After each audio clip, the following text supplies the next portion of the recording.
8 ways today you can live like Little House on the Prairie. No secret that I love Little House on the Prairie. Laura Ingalls was my very best friend, and on Tuesdays at 7 p.m. my parents would turn on Little House on the Prairie. I wasn't allowed to watch a lot of TV shows. My mom and dad were very strict, coming from the Mennonite tradition that they were from.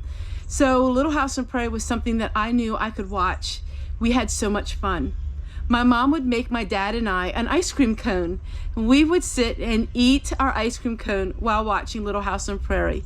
For 1 hour, I was transported into a different time that I loved to live. Now, my parents were more modern as far as they weren't really into the old-fashioned things, but I loved it. I would pretend I'm Little House on the Prairie and pretend I'm Laura Ingalls. I would go outside. We had a little outside stove area, and I would pretend I'm cooking. But there are 8 ways that you can live like Little House on the Prairie today. Hi everybody, I am Homestead Tessie. Today, it's all about bringing back the old-fashioned traditions and bringing them back to life. Cooking from scratch. Ma Ingalls always cooked from scratch. Of course, they didn't have processed foods like they do now, but they did have little general stores, as you know, the Olson's Mercantile, and they started having tin cans of food. But of course, you would have never found Ma Ingalls buying tin cans of food. She cooked her own food. They butchered their own meat, and they produced their own vegetables from the garden. This year we got really into hunting, and we had 2 deer, and we are still eating some deer meat, and I absolutely love it. It's a very frugal way for us to have all of that extra meat in the freezer. Cooking by scratch is a big one. And you know what? Even if you don't have a family anymore and it's just you and your husband, or even just yourself, cooking by scratch still can give you that joy and satisfaction, and just really easy on that pocketbook. So cooking from scratch is a really big one that you can live like Little House on the Prairie. Preserving your own food. Preserving your own food is something amazing. You may not be able to grow it all, but what you do grow and what you get from the sources could be preserved after and for future eating. There are many ways you can preserve food at home: by freezing, by dehydrating, by having a root cellar, or fermenting, even in alcohol or oil or salt. A lot of people make leather breeches, and that is just hanging the green beans, which I did a video on that last year. You're going to be seeing a lot of old-fashioned videos. I love to preserve my food. I love to can it. I love to dehydrate. I love to freeze it. Ma Ingalls had to preserve her food in the ways that they knew back then because they couldn't go to the store.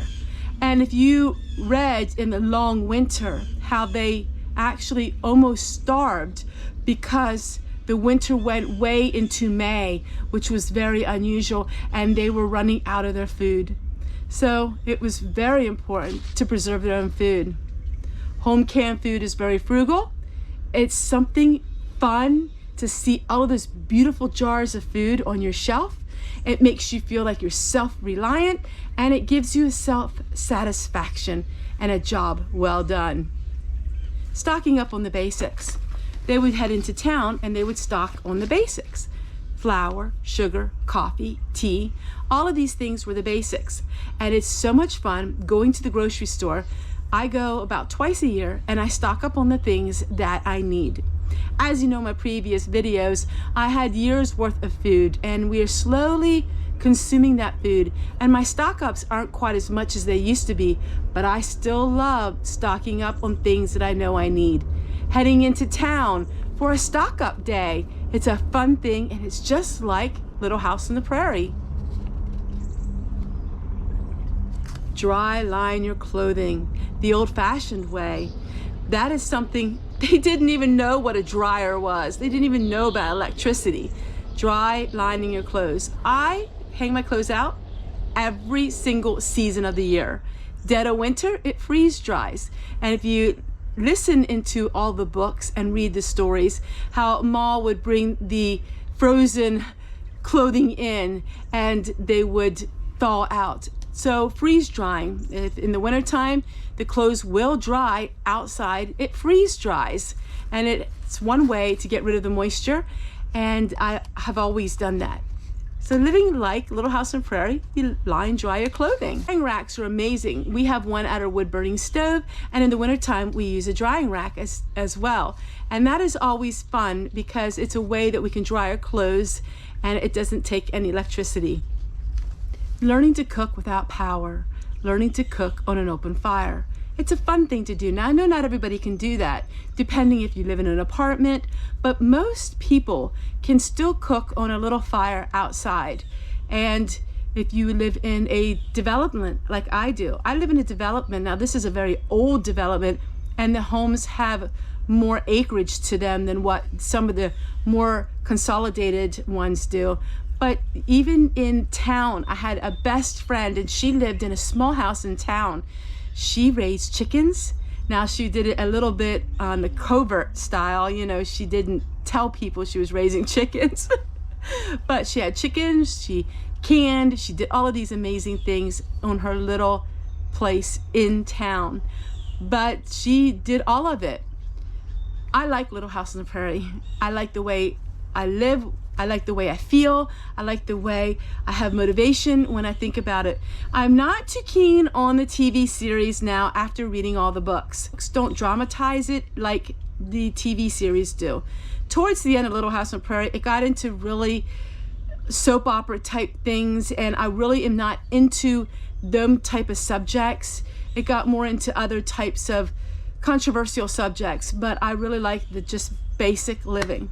And that's why you're seeing a lot of pioneer things on my channel. It's all about living abundantly, not having much money. And come on, think about it. If you don't have much money, what's the best people to mimic and to try to be like? It's the pioneers. They had the least amount of money than any of us, and they made a great life that way. There are many things that you can do to be like Little House on the Prairie, and these are just touching the surface. By cooking by scratch, maybe learn one thing to do and enjoy that. It's not a thing about being overwhelmed. If you're overwhelmed by doing all of this, then you're trying to do too much too quick. It's a little bit of a skill set. You're on a ladder and you learn one skill, you go to the next skill, you go to the next skill, and you go to the next skill. And before you know it, you look at yourself and you're like, wow, I am just like Ma Ingalls. We may not have a horse and buggy, we may not have a horse and wagon, but we only head to town once a week now in Little House on the Prairie. They went months without heading into town. And you can imagine their excitement when they did get into town. But it is a progress, and it's so much fun because you're learning the old skills, and it's fun because you're not spending money. If you like videos like these, why don't you do me a favor? Check out all of my other videos in the Little House on the Prairie series. You can find it in the description box where all the show notes are, or in the iCard right here. Take care, everyone. God bless. And we'll see you guys on the next one.